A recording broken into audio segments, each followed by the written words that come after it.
Hello everyone, again welcome to my YouTube channel. और जैसा कि लास्ट वीडियो में हम लोगों ने क्वेश्चन नंबर 3 तक कंप्लीट कर लिया था।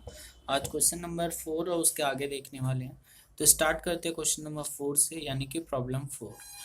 Export roadways services private limited is planning to run a fleet of 15 buses in Birpur city on a fixed route. तो एक कंपनी है जो बस चलाती है और वो बीरपुर सिटी में 15 बसेस चलाती है जो कि फिक्स्ड रूट है। ठीक है। The company has estimated A total of 251,85,000 passenger kilometre पर annum। तो ये 15 बसेस का टोटल जो पैसेंजर किलोमीटर है वो दिया हुआ है एक साल का। It is estimated the buses to have 100% load factor. 100% load factor है। और buses are purchased as a at a price of rupees 44 lakhs per unit, whose scrap value at the end of 5 years life is rupees 5,50,000। तो एक बस, जैसा कि आपको पता है ऊपर में लिखा हुआ क्वेश्चन में 15 बसेस चलाती है कंपनी, और एक बस का जो कॉस्टिंग है वो 44 लैक्स का है, और वो 5 साल के लिए यूज़ होता है। और लास्ट में जो स्क्रैप बचता है उसको बेचते हैं 5,50,000 में। तो मेनली आप लोग को पता चल गया होगा, ये डेप्रिसिएशन निकालने के लिए तीनों डेटा दिया हुआ है। ठीक है। तो अपने अगर एक बस का अपने डेप्रिसिएशन कैलकुलेट करते हैं तो 44 लैक्स माइनस 5,50,000 आ गया 38,50,000 डिवाइड बाय 5 ईयर्स के लिए, यानी कि एक साल का जो डेप्रिसिएशन होगा 7,70,000 यानी कि 7,70,000 का होगा। इसके बाद पढ़ते हैं seating capacity of bus excluding drivers seat is 42।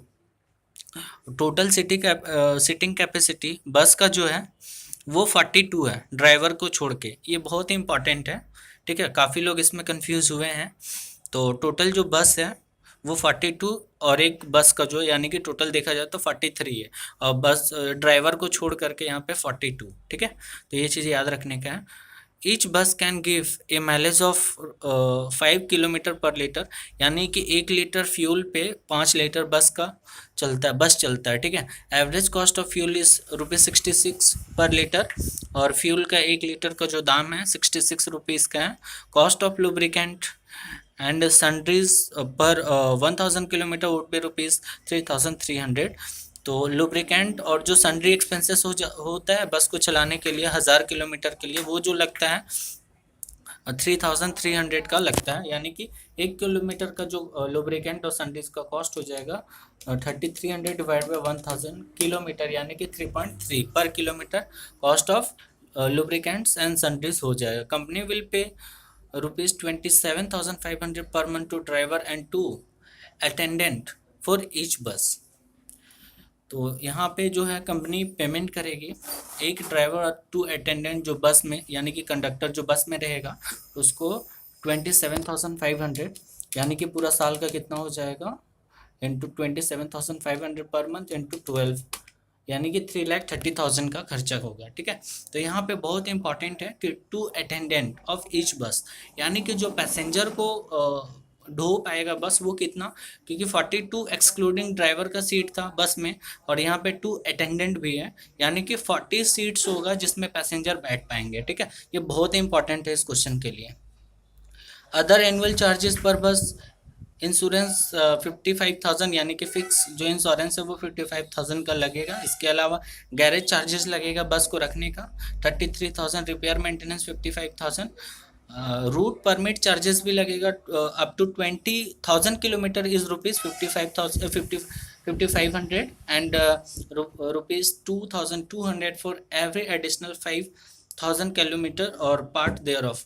तो बोलना ये चाह रहा है कि अगर बस 20,000 किलोमीटर चलता है तो उसके लिए जो परमिट का जो चार्जेस है 5,500 का लगेगा, और इसके बाद जो नेक्स्ट 5 ईयर चलेगा उसके लिए एडिशनल 2,200 का, यानी कि 2,200 का रोड परमिट का खर्चा लगेगा। ठीक है।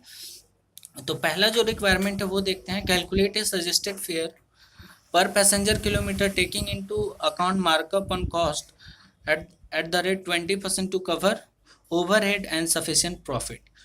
तो इसमें बोल रहा है कि आप जो ये जो पैसेंजर का जो है इसमें निकालना है कि फेयर पर पैसेंजर किलोमीटर ठीक है। तो ये कैलकुलेट करना है, और जो कॉस्ट आएगा उसमें 20% ऐड करके अपने चार्ज करेंगे कस्टमर, ये पैसेंजर को, ठीक है। तो वही बोलना चाह रहा है। और नीचे जो सेकेंड रिक्वायरमेंट है उसमें लिखा हुआ है the transport sector of Birpur is highly regulated. The government has fixed the fare at the rate of rupees 1.35 for next 2 years.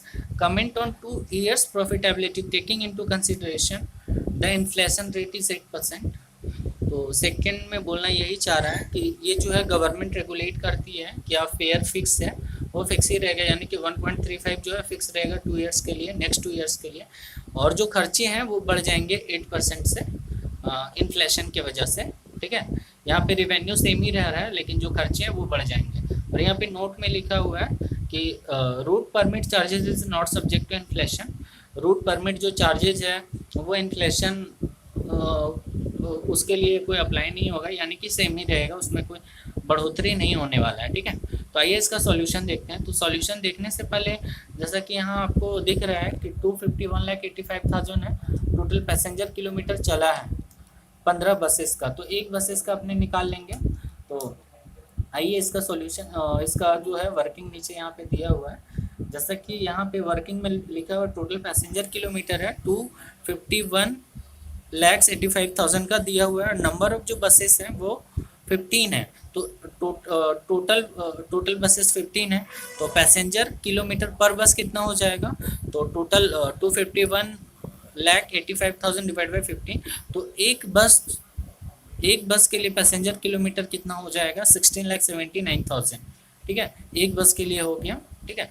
तो जब ये आ गया और यहाँ पे जो number of passenger, total passenger capacity पर बस क्या हो जाएगा 42 एक्सक्लूडिंग ड्राइवर का था, लेकिन जो बस को चलाने के लिए एक ड्राइवर और 2 ये अटेंडेंट भी चाहिए था, तो वो जो 2 अटेंडेंट था वो माइनस होगा, क्योंकि 2 सीट में तो वो लोग बैठेंगे 42 सीट में, तो बच जाएगा कितना 40 सीट जिस पे पैसेंजर बैठ पाएंगे, यानी कि 40। तो annual distance cover by each बस कितना हो जाएगा, तो एक बस जो पैसेंजर टोटल पैसेंजर किलोमीटर था divide by number of passenger, ठीक है। तो यहाँ पे आ जाएगा 16,79,000 डिवाइड बाय 40, यानी कि 41,975 annual distance cover by each bus.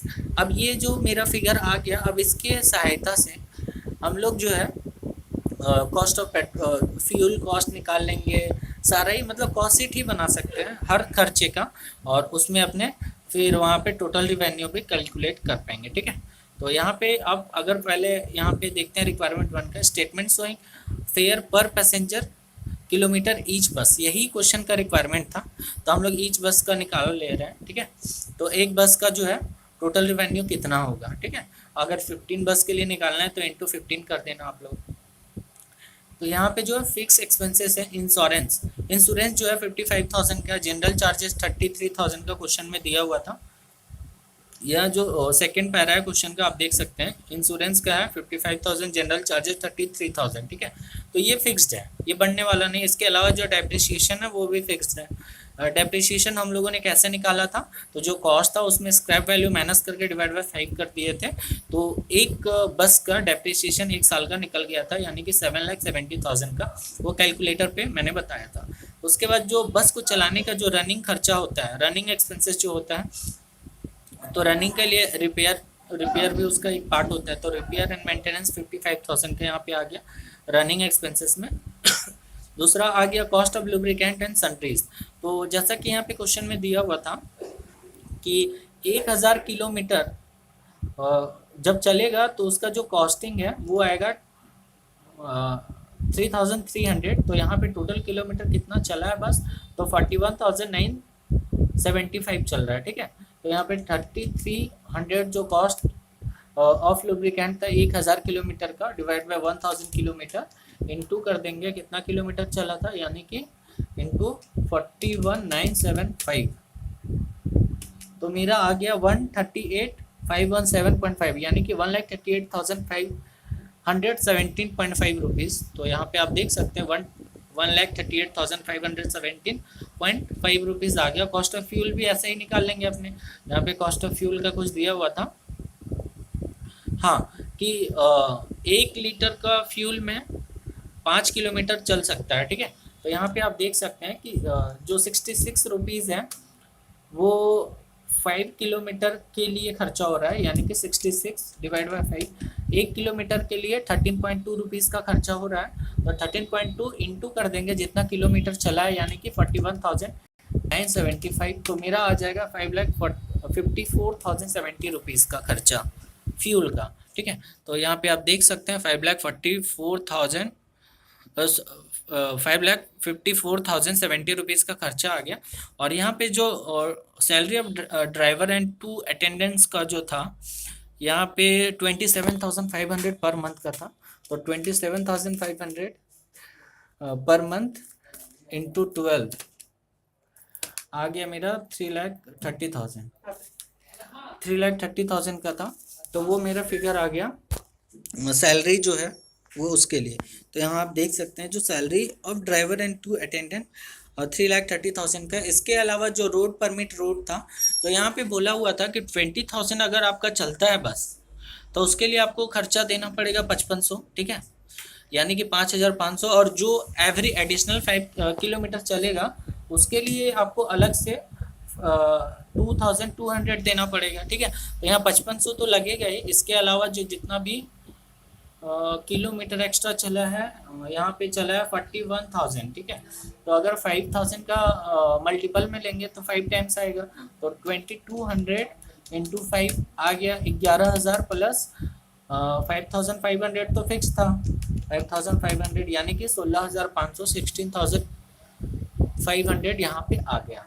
तो ये मेरा खर्चा आ गया। तो फिक्स एक्सपेंसेस आ गया, रनिंग एक्सपेंसेस आ गया, इन दोनों को ऐड करके मेरा टोटल कॉस्ट पर एनम आ गया। ठीक है, तो और यहाँ पे बोल रहा था कि मार्कअप जो है on revenue on sale 20% on जो मतलब जो अपना कलेक्शन था वो पैसेंजर से, उस पर 20% था, यानी कि 1/5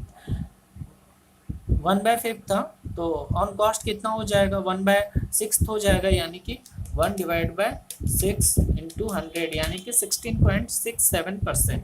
ठीक है, तो यहाँ पे भी आ गया 16.67%। तो जो कॉस्ट आया उसमें यानी कि 19,52,087.5 इंटू 20% आ गया 3,90,417.5। ठीक है, इसको कॉस्ट के साथ अगर ऐड कर देते हैं प्लस 19,52,087.5, तो ये मेरा कॉस्ट आ जाता है। टोटल रिवेन्यू जो है वो आ जाता है 23,42,505।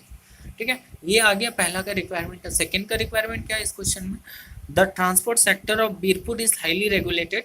मतलब जो कलेक्शन है कस्टमर से, यानी कि जो पैसेंजर से है, कि हाँ एक पैसेंजर से हम 1.35 से ज़्यादा नहीं ले सकते नेक्स्ट 2 ईयर से। ठीक है, लेकिन उसके अलावा इन्फ्लेशन भी है। तो इन्फ्लेशन में वो चीज़ कवर होगा, जैसे डेप्रिसिएशन वो तो फिक्स्ड है, वो कवर होने वाला नहीं है। ठीक है, और जैसे कि यहाँ पे जो रोड परमिट चार्जेज है ये भी फिक्स्ड है, वो सब्जेक्ट टू इन्फ्लेशन नहीं है। तो अपने सारे खर्चे बढ़ने वाले हैं कुछ छोड़ करके, और जो रिवेन्यू है वो तो सेम ही रहने वाले हैं। तो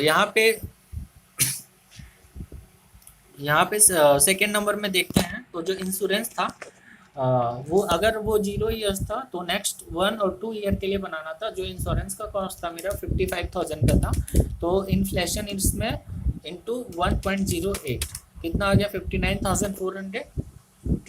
और अब जो 59,400 आया इसको फिर से इंटू कर देंगे 1.08 के साथ, फिर से इन्फ्लेशन ऐड कर देंगे, यानी कि 64,152। वैसे ही गैरेज चार्जेस जो था उसमें इन्फ्लेशन ऐड कर देंगे इंटू 1.08, और जो फिगर आएगा नेक्स्ट ईयर के लिए आ जाएगा 1.08। ठीक है, वैसे ही ये जनरल चार्जेस आएगा। डेप्रिसिएशन तो फिक्स ही रहेगा, इस पर कोई इन्फ्लेशन का इफेक्ट आएगा नहीं। रिपेयर एंड मेंटेनेंस जो भी खर्चा था उसका फिर से इन्फ्लेशन ऐड करेंगे फर्स्ट ईयर के लिए 1.08, और जो फर्स्ट ईयर में फिगर आएगा सेकेंड ईयर के लिए आ जाएगा 1.08। वैसे ही cost of lubricant and fuel cost का भी आ जाएगा। ठीक है, तो ये आ गया। उसके बाद नीचे से ड्राइवर का जो सैलरी था उसमें भी इन्फ्लेशन आ जाएगा 1.08 फर्स्ट ईयर के लिए, और जो फर्स्ट ईयर में आएगा फिगर वो सेकेंड ईयर में इंटू 1.08 आ जाएगा। ठीक है, रूट परमिट चार्जेस फिक्स ही रहेगा 16,500, क्योंकि क्वेश्चन में अगर हम लोग देखते हैं तो यहाँ पे बोला हुआ था कि रूट परमिट का जो चार्जेस है नोट में लिखा हुआ था कि उस नॉट सब्जेक्ट टू इन्फ्लेशन, यानी कि इन्फ्लेशन से कोई मतलब नहीं है उसको, वो सेम ही रहने वाला है, ठीक है। तो यहाँ पे आप देख सकते हैं ये टोटल कॉस्ट आ गया, और जो रेगुलेटेड फेयर था 1.35 था, ठीक है। तो 1.35 था, और जो कितना पैसेंजर किलोमीटर था यहाँ पे 16,79,000, ठीक है, इंटू 1.35, ये 22,66,650 आना चाहिए। यहाँ पे आप देख सकते हैं 22,66,650 फर्स्ट ईयर और सेकेंड ईयर दोनों के लिए सेम ही था, क्योंकि क्वेश्चन में स्पेसिफिकली बोला था कि गवर्नमेंट रेगुलेट करती है तो जो फेयर है आप ज़्यादा नहीं ले सकते हैं, ठीक है। तो ये मेरा रिवेन्यू था, ठीक है।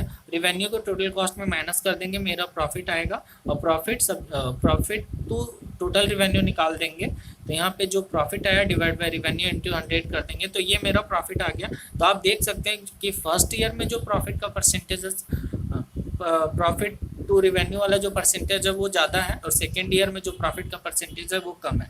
ऐसा इसीलिए कि क्योंकि जो रिवेन्यू है वो तो मेरा दोनों ईयर के लिए सेम लग रहा है, लेकिन जो इन्फ्लेशन है वो सेकेंड ईयर में तो कॉस्ट को और भी ज़्यादा कर दे रहा है, इसलिए सेकेंड ईयर का जो प्रॉफिट है वो कम हो जा रहा है। तो ये आप कमेंट में भी लिख सकते हैं, ठीक है। अब अपने देखने वाले हैं एयर ट्रांसपोर्ट से रिलेटेड जो टॉपिक है उस पर कुछ सम्स। तो प्रॉब्लम नंबर 5 पहले देखते हैं कि modern Airways own a single jet aircraft and operates between Exton and Whiton. Flight leave Exton on Monday and Thursday and depart from Whiton on Wednesday and Saturday. तो बोलना ये चाहिए कि मॉडर्न एयरवेज है जो कि फ्लाइट उड़ाती है, ठीक है, मतलब उस फ्लाइट की कंपनी है जो एक्सटॉन और वाइटॉन से फ्लाइट मंडे और थर्सडे को जाता है, और एक्सटॉन से जाता है और वाइटॉन से आता है वेंसडे और सैटरडे को, ठीक है। तो ये चीज़ बस ध्यान रखने का है। और एयरवेज है जो कि airways always can not afford any more flight between Exton and Wyton, only tourist class seat available on flights and analyst has collected the following information. तो कुछ खास नहीं था, बस ज्ञान ही था। इसके नीचे हम लोग देखते हैं सीटिंग कैपेसिटी पर प्लेन 360 था, लेकिन जो पैसेंजर उस पर सफ़र कर रहा था वो 200 ही था, यानी कि वो मतलब पूरा फुल होके नहीं जा रहा था, 200 ही पैसेंजर जा रहे थे। और फ्लाइट्स पर वीक 4, मतलब 7 दिन में 4 फ्लाइट ऑपरेट हो रहे थे। फ्लाइट पर वीक पर ईयर मतलब पूरा साल में जो फ्लाइट आ जा रहे थे वो 208 बार, ठीक है, 208 फ्लाइट्स आ जा रहे थे। एवरेज वन वे फेयर 5000, मतलब फेयर था एक बार जाने का वो 5000 का था एक्स से वाई टाउन में, ठीक है। और जो वेरिएबल फ्यूल का जो कॉस्ट था वो 1,40,000 पर फ्लाइट था। इसके नीचे food services to passenger not charge to passenger, मतलब अलग से नहीं चार्ज किया जा रहा था। ये जो फूड का जो सर्विसेज था वो 5,000 में ही इंक्लूडेड था, वो 200 रुपये का खर्चा पड़ रहा था फ्लाइट वाली कंपनी का, ठीक है। इसके अलावा commission paid to travel agent paid by modern airways. तो जो कमीशन मतलब जो फ्लाइट में टिकट्स बुक हो रहे थे वो कमीशन ये क्या बोलते हैं ना, वो ट्रैवल एजेंट के थ्रू बुक हो रहे थे, तो उस पर 8% का कमीशन देना पड़ा, ठीक है। तो इसमें उसके नीचे बोला हुआ है assume that all modern airways ticket are booked by travel agent. हाँ, वही बोलना चाह रहे हैं कि कमीशन भैया देना पड़ेगा, ठीक है। इसके नीचे अगर देखते हैं तो fixed annual lease cost allocated to each flight ₹5,30,000 per flight. एक बार का जो फ्लाइट उड़ाने का जो खर्चा है 5,30,000 का है। इसके अलावा जो फिक्स्ड ग्राउंड सर्विस, जो maintenance, check in, baggage handling का जो खर्चा होता है ईच फ्लाइट के लिए 70,000 का होता है। इसके नीचे है fix salary of flight of 3 allocated to each flight. तो सैलरी जो फ्लाइट उड़ाता है पायलट है उसका 40,000 पर फ्लाइट है, ठीक है। For the sake of simplicity, assume that the fuel costs are unaffected by actual number of passengers on a flight। तो ऑब्वियस सी बात है कि जितना भी पैसेंजर हो क्या फ़र्क पड़ता है, फ्लाइट का तो फ्यूल वही लगने वाला है। तो रिक्वायरमेंट पहले का देखते हैं कि क्या रिक्वायरमेंट है। What is the operating income that the modern Airways makes on each one-way flight between Exton and Whiton? तो ऑपरेटिंग इनकम निकालना है एक बार का एक्स टन वाई टन आने जाने का, सॉरी एक्स टन से वाई टन, हाँ जो भी है इससे उसके बीच में जाने का, ठीक है। तो आइए सबसे पहले दिखाते हैं। तो सबसे पहले अपने रिवेन्यू है उसमें से वेरिएबल कॉस्ट माइनस करेंगे, कंट्रीब्यूशन उसमें फिक्स कॉस्ट माइनस करेंगे, तो मेरा ऑपरेटिंग प्रॉफिट आ जाएगा। तो जैसा कि ये स्टेप है ऑपरेटिंग प्रॉफिट निकालने का, आप लोगों को पता ही होगा, तो ये काफ़ी इजी है। तो यहाँ पे आप देख सकते हैं statement of operating income of modern airways operating between X town and Y town on each one way flight. तो जो फेयर था, जैसा कि यहाँ पे जो फेयर था एक कस्टमर से अपने चार्ज कर रहे थे 5000 का, और नंबर ऑफ कस्टमर जो एवरेज पैसेंजर पर फ्लाइट था वो 200 था। तो 5000 इंटू 200 यानी कि टोटल 10 लाख का जो है फेयर रिसीव होगा, ठीक है। इसके अलावा जो 10 लाख का ये तो कमीशन के ट्रैवल एजेंट के थ्रू बुक हो रहा था, उस पर 8% अपने कमीशन पेमेंट कर रहे थे इंटू 8%, यानी कि 80,000 का कमीशन पेड हुआ। और जो फूड सर्विसेज है वो 200 पैसेंजर था, और जो 200 पैसेंजर जो जा रहा था फ्लाइट में उसमें एक जो पैसेंजर का खर्चा हो रहा था फूड के लिए वो यहाँ पे 200 का हो रहा था। तो 200 पैसेंजर इंटू 200, तो यहाँ पे आ गया मेरा 40,000 का फूड सर्विसेज का खर्चा, ठीक है। वैसे ही फ्यूल कॉस्ट वेरिएबल था और क्वेश्चन में दिया हुआ था 1,40,000 का। अगर हम लोग जो फेयर रिसीव हुआ उसमें वेरिएबल कॉस्ट माइनस कर दिए तो मेरा कंट्रीब्यूशन पर फ्लाइट आ जाता है। इसके नीचे जो है annual fixed annual lease cost भी दिया हुआ था 5,30,000 का, आप यहाँ पे देख सकते हैं। उसके अलावा 70,000 और भी ग्राउंड सर्विसेज के लिए था, और फिक्स सैलरी था 40,000, यानी कि ये 3 फिक्स्ड खर्चे थे। तो ये 3 फिक्स खर्चे यहाँ पे आ गए, कंट्रीब्यूशन में माइनस हो गए। फिक्स्ड एनुअल लीज कॉस्ट 5,30,000, वैसे बैगेज हैंडलिंग कॉस्ट 70,000 और fix salary to flight crew 40,000। तो ये कंट्रीब्यूशन में माइनस होकर के ऑपरेटिंग इनकम या ऑपरेटिंग प्रॉफिट भी बोल सकते हैं पर फ्लाइट आ गया 1 लाख का, ठीक है। उसके बाद सेकंड का रिक्वायरमेंट देख लेते हैं। The market research development of modern Airways indicate that the lowering the average one way fair to rupees 4,800 will increase the average number of passenger per flight to 212. Should modern airways lower its fare? तो बोलना ये चाह रहा है कि यदि जो flight का जो फेयर था एक पैसेंजर के लिए वो 5,000 था, उसको अगर हम 200 से कम कर दे यानी कि 4,800 कर दे, तो पहले जो 200 पैसेंजर था वो अब बढ़ के 212 पैसेंजर हो जाएगा, ठीक है। तो क्या ये प्रपोजल जो है एक्सेप्ट करना चाहिए फ्लाइट कंपनी को? तो आइए देखते हैं। तो कंट्रीब्यूशन अगर हम लोग निकाल लेते हैं 212 पैसेंजर पे, ठीक है, 212 पैसेंजर पे, और वो कंपेयर कर देते हैं जो ऊपर कंट्रीब्यूशन निकाले थे उसके संग में, तो अपने डिसीजन ले पाएंगे कि हाँ ऐसा करना चाहिए या नहीं करना चाहिए। तो यहाँ पे आप देख सकते हैं कि जो फेयर रिसीव होगा 4800 के हिसाब से होगा, क्योंकि 200 कम किए थे तो मेरा जो नंबर ऑफ पैसेंजर था 200 से 212 हो गया था। तो 212 इंटू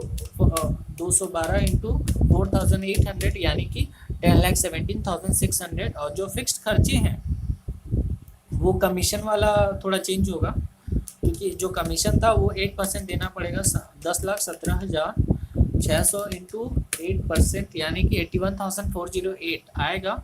और जो फूड का जो खर्चा था वो भी तो नंबर ऑफ पैसेंजर 12 बढ़ गया ना, तो उसके लिए जो 12 एक्स्ट्रा बढ़ा उसके लिए खर्चा ज़्यादा हो जाएगा, इंटू 200 यानी कि 212 पैसेंजर इंटू 200। फ्यूल कॉस्ट तो सेम ही रहेगा, ठीक है, क्योंकि क्वेश्चन में बोला हुआ था कि अगर पैसेंजर बढ़ते हैं तो फ्यूल कॉस्ट नहीं बढ़ेगा, ठीक है। तो ये अगर हम लोग जो फेयर रिसीव हुआ उसमें अगर अपनी जो वेरिएबल कॉस्ट है माइनस करते कंट्रीब्यूशन पर फ्लाइट आया, तो यहाँ पे जो है कि ऊपर जो कंट्रीब्यूशन आया था 7,40,000 का आया था, लेकिन अब जो कंट्रीब्यूशन आया 7,53,792 का आया, यानी कि ये कंट्रीब्यूशन ज़्यादा है। तो आपने कंपेयर कर लिए दोनों ए और बी के साथ जो कंट्रीब्यूशन आया उसके हिसाब से, और उसके अकॉर्डिंग हम लोग यहाँ पे डिसीजन लिख दिए, ठीक है। अब थर्ड में देखते हैं कि jet tour and travels a tour operator approach modern airways to charter its jet aircraft twice a month, first to take jets international tourist from Exton to Whiton, and then bring the tourist back from Y town to X town. If Modern Airways accept the after, it will able to offer only 184, यानी कि 208 जो था -24 अब its own flat each year. तो number of flat पहले 208 था, अब वो बोल रहा है कि जेट इंटरनेशनल लिमिटेड के लिए 20 बार चाहिए, ठीक है, यानी कि 20 टाइम्स चाहिए, तो वो 20 माइनस हो जाएगा। तो टोटल जो है वो जो अपना जो मॉडर्न लिमिटेड है, मॉडर्न वाला जो फ्लाइट कंपनी है, वो अपना ऑपरेट कर पाएगी 184, ठीक है, its own flight in terms of the chartered. और इसका जो टर्म्स है चार्टर्ड के साथ वो क्या है कि पहला जो है कि for each one way flight jet will pay modern 7,50,000 to chartered the plane and to use its crew and ground staff. तो वही है कि 7,50,000 देगा, ठीक है, टोटल, ठीक है। इसके अलावा जो खर्चा देगा कि फ्यूल जेड ही देगा और जेड ऑल फूड एक्सपेंसेस भी देगा, ठीक है। तो मेनली वो जो खर्चा दे रहा है वो किसके लिए कि फ्लाइट को, मतलब फ्लाइट को रेंट पे लेने के लिए, क्रू मेंबर जो स्टाफ और ग्राउंड स्टाफ के लिए, और ये जो जेड है वो फ्यूल और जो फूड का जो कॉस्ट है वो अलग से देगा, ठीक है। On purely financial consideration should modern airways accept the offer from jet tours and travels. What other consideration should Modern Airways consider in deciding whether or not to charter its plane to Jet Tours and Travels? तो वही बोलना चाह रहा है कि पूछ रहा है आपसे कि जेट टूर एंड ट्रेवल्स को भाड़े पे देना चाहिए ये फ्लाइट। तो अगर हम लोग बेनिफिट में रहेंगे तो देंगे, अदरवाइज नहीं देंगे, ठीक है। तो आइए इसका सॉल्यूशन देख लेते हैं।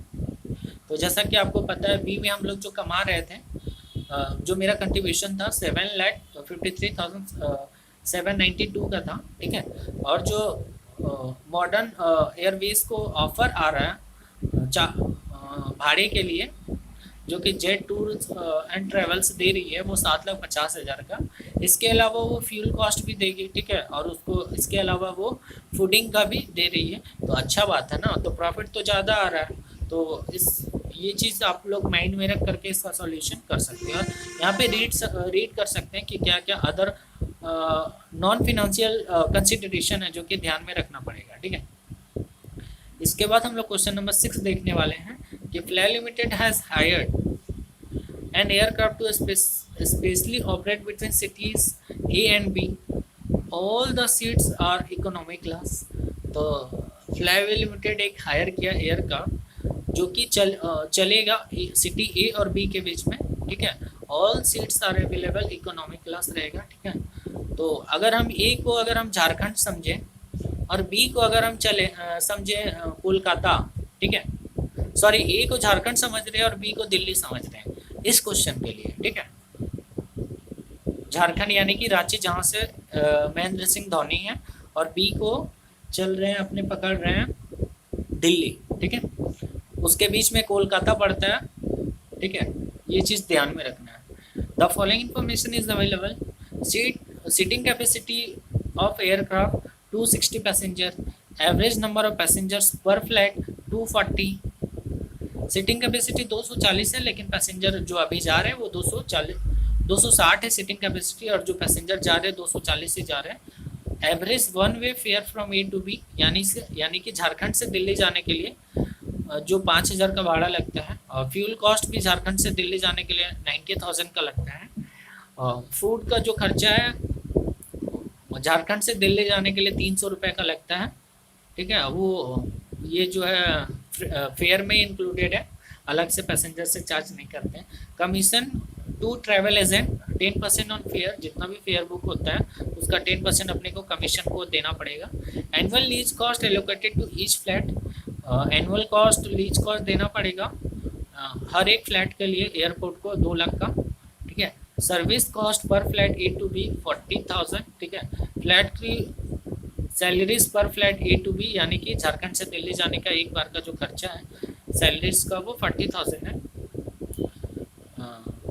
There is an offer from another airlines operator Haldco limited, ठीक है। एक ऑफर आया है फ्लाईवे को, ठीक है, हल्डको से 4 stop over at destination of D. तो डी को अपने कोलकाता समझने वाले हैं।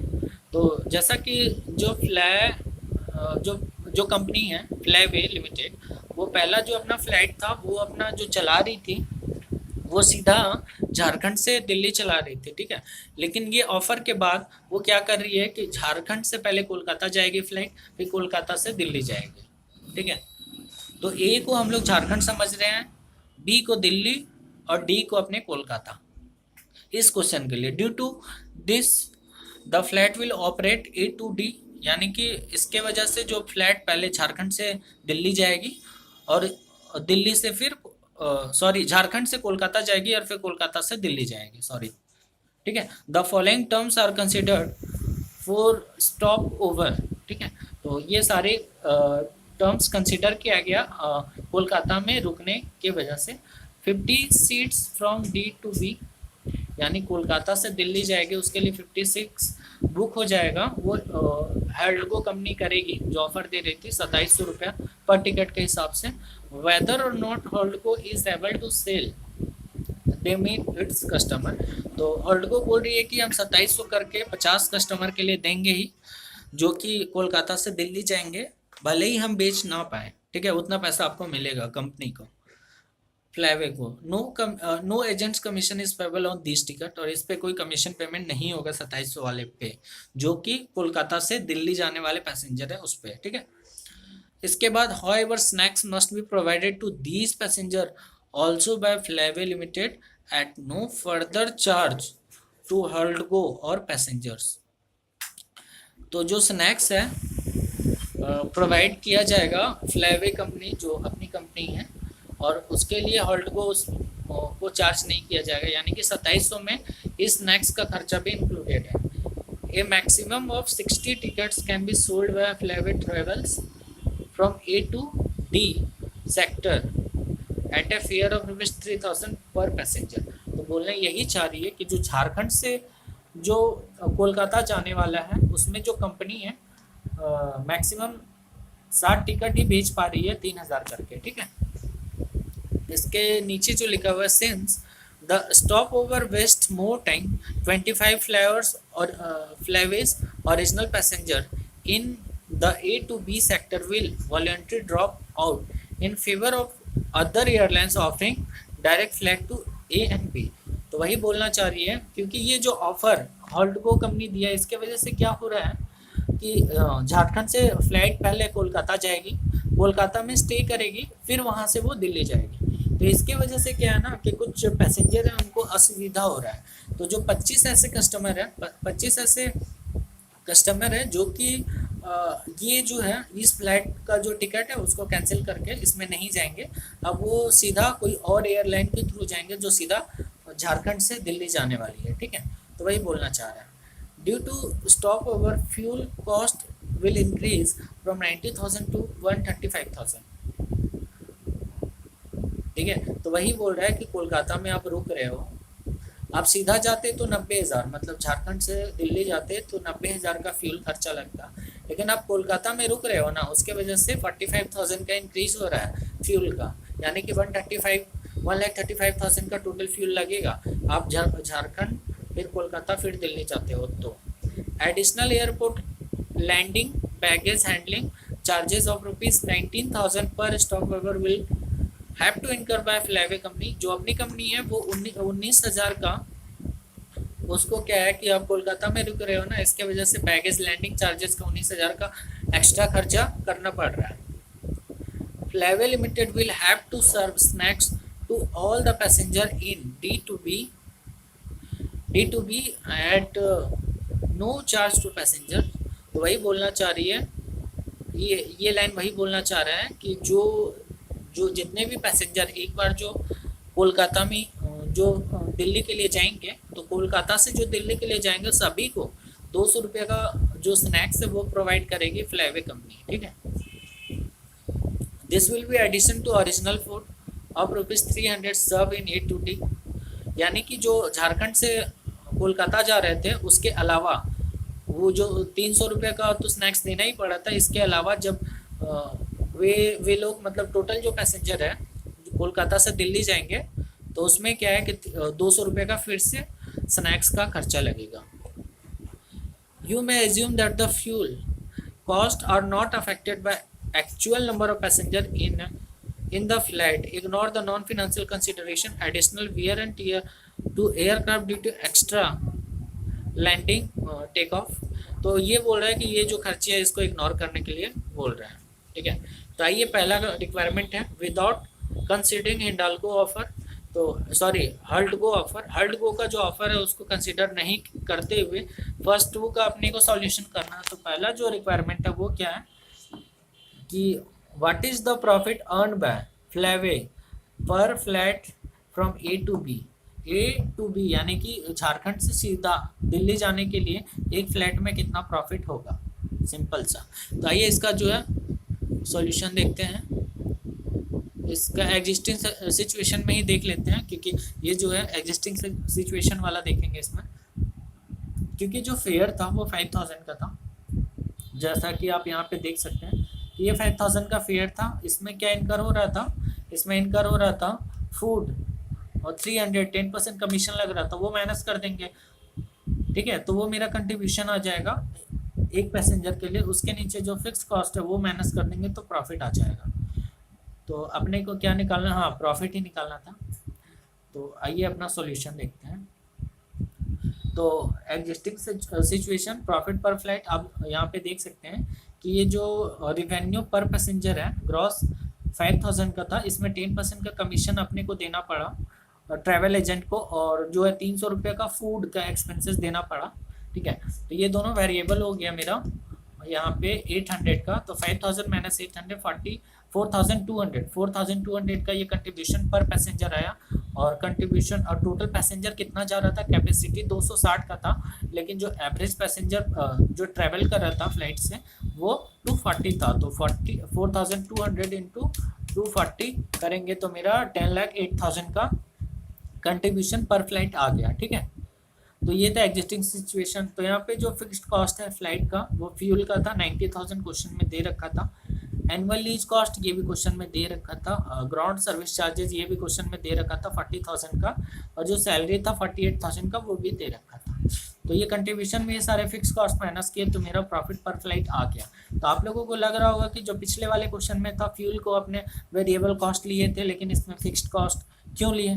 तो मैं आप लोगों को बता दूं कि पिछला जो क्वेश्चन था क्वेश्चन नंबर 3, उसमें जो है यहाँ पे क्वेश्चन में ऑलरेडी लिखा हुआ था कि वेरिएबल फ्यूल कॉस्ट, आप यहाँ पे देख सकते हैं क्वेश्चन नंबर 3 का ये 1,40,000। ठीक है, लेकिन क्वेश्चन नंबर ये 6 में ऐसा लिखा हुआ नहीं है वेरिएबल बोल के। यहाँ पे आप देख सकते हैं fuel cost per flight A to B, यहाँ पे 90,000, यहाँ पे वेरिएबल लिखा हुआ नहीं है, इसीलिए अपने इसको फिक्स्ड में पकड़े हैं।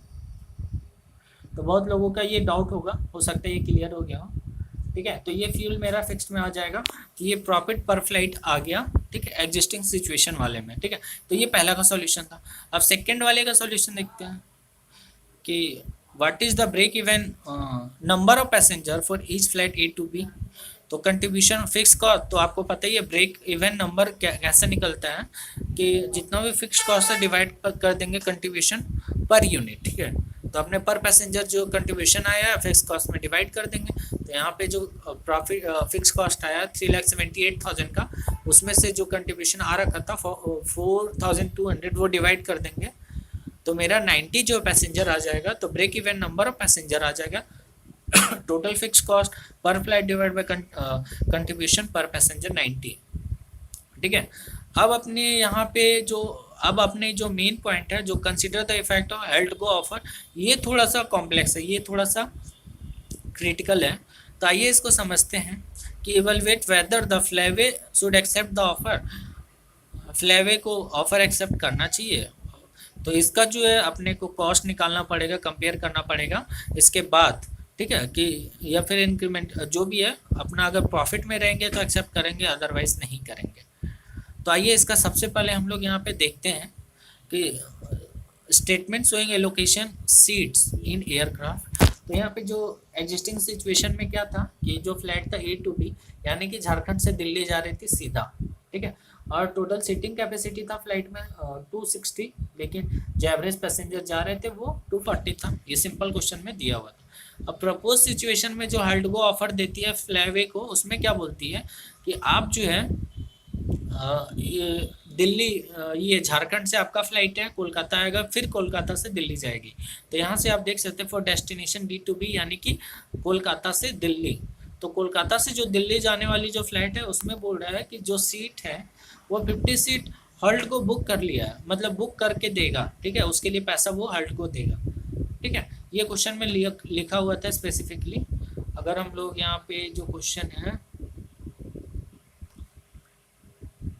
यहाँ पे, हाँ यहाँ पे आप देख सकते हैं the following terms are considered for a stop over कि 50 seats from D to B, यानी कि Kolkata to Delhi will be booked by Haldgo 2700 करके, वो चीज़ लिखा हुआ था। तो 50 सीट्स। अब डेस्टिनेशन A to B यानी कि जो झारखंड से कोलकाता जाने वाली फ्लाइट है, ठीक है, तो सीट्स अवेलेबल कितना हो जाएगा, टोटल 260 सीट था और वो 50 सीट है हल्डगो को चाहिए क्योंकि वो कलकत्ता से पैसेंजर दिल्ली भेजेगा।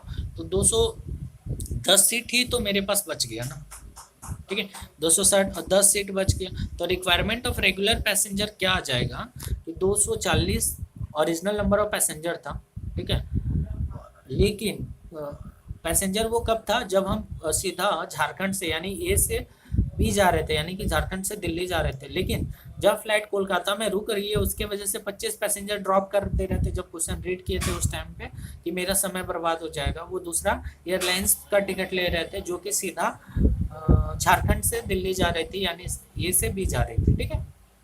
तो वहाँ पे तो अब जो है मेरा जो रेगुलर पैसेंजर कितना हो जाएगा, रिक्वायरमेंट ऑफ रेगुलर पैसेंजर 215 हो जाएगा, ठीक है। तो सीट्स अवेलेबल 210 है, लेकिन रिक्वायरमेंट जो पैसेंजर बुक करेगा वो 215 है। तो मेरा जो possible allocation seats for regular passenger 210 हो गए इन दोनों का लोअर, ठीक है।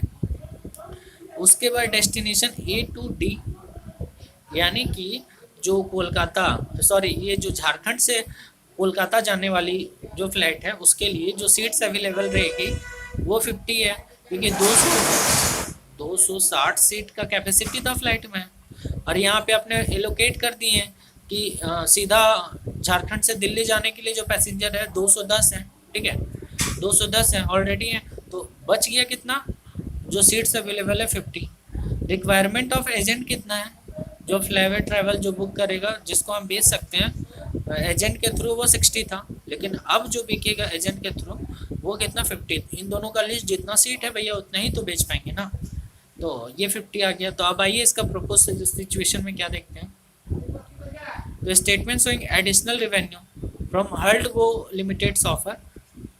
तो यहाँ पे जो revenue from destination B to D, यानी कि जो कोलकाता से दिल्ली जाने वाली थी D to B, तो उसमें क्या कि कोलकाता से तो वो जो हल्डगो था 50 सीट बुक करके दे रहा था और वो फेयर 50 सीट पे 2700 करके दे रहा था, 50 इंटू 2700 यानी कि 1,35,000 का, ठीक है। Revenue contribution from destination A to D, यानी कि जो झारखंड से कोलकाता जाने वाली थी, ठीक है, उसके लिए जो 50 सीट अवेलेबल था 50 सीट, और जो फेयर था वो हो जाएगा कंट्रीब्यूशन है वो हो जाएगा 2400, यानी कि 50 इंटू 2400 1,20,000 का ये आ गया, ठीक है। तो कंट्रीब्यूशन लॉस कितना हो गया, contribution lost from A to B, सीधा जो दिल्ली जाने वाला था, ठीक है, उसमें जो कंट्रीब्यूशन लॉस हो गया मेरा, यहाँ पे आप देख सकते हैं कितना सीट था, हाँ 30 सीट्स जो था, जो कि अपना फ्लाइट छोड़ करके दूसरे एयरलाइंस में चले गए, ठीक है, दूसरे एयरलाइंस में चले गए थे, तो उसके लिए जो है कंट्रीब्यूशन लॉस हो जाएगा 30 इंटू 4,200 जो स्टार्टिंग में ही अपने निकाले थे कंट्रीब्यूशन। तो contribution loss for destination A to B 30 seats into 4,200 यानी कि 1,26,000 का, ठीक है। इसके अलावा जो स्नैक्स है 260 पैसेंजर्स के लिए जो था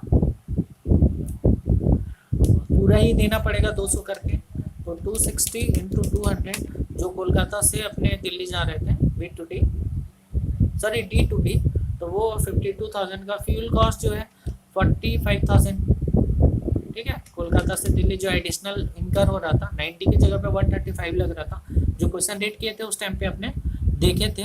इसके अलावा जो बैगेज का अलग से खर्चा लग रहा था 19,000 का, ठीक है, क्योंकि कोलकाता में जो फ्लाइट रुक रही थी यानी कि डेस्टिनेशन डी में रुक करके फिर बी में जा रही थी, तो वहाँ पे 19,000 का अलग से लैंडिंग एयरपोर्ट का जो लैंडिंग बैगेज चार्जेस था वो लग गया था।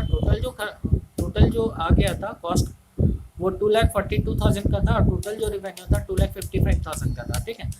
तो 2,55,000 का रिवेन्यू 1,35,000 प्लस 1,20,000 आ गया मेरा 2,55,000। तो यहाँ पे रिवेन्यू आप देख सकते हैं कि 2,55,000 है, लेकिन कॉस्ट इनकर हो रहा है सिर्फ और सिर्फ 2,42,000 यानी कि 2,42,000। तो इसीलिए जो हल्डको का ऑफर था वो फ्लाई वे को एक्सेप्ट करना चाहिए। रीज़न ये था कि इंक्रीमेंटल जो प्रॉफिट है वो 13,000 का आ रहा है, ठीक है। तो बस इस वीडियो में इतना ही। नेक्स्ट वीडियो में अपने क्वेश्चन नंबर 7 उसके बाद देखने वाले हैं। तो आप लोग वीडियो के एंड में वीडियो कंप्लीट करने के बाद कमेंट जरूर करें कि ये वीडियो हेल्पफुल है, कितना हेल्पफुल है। Thank you very much.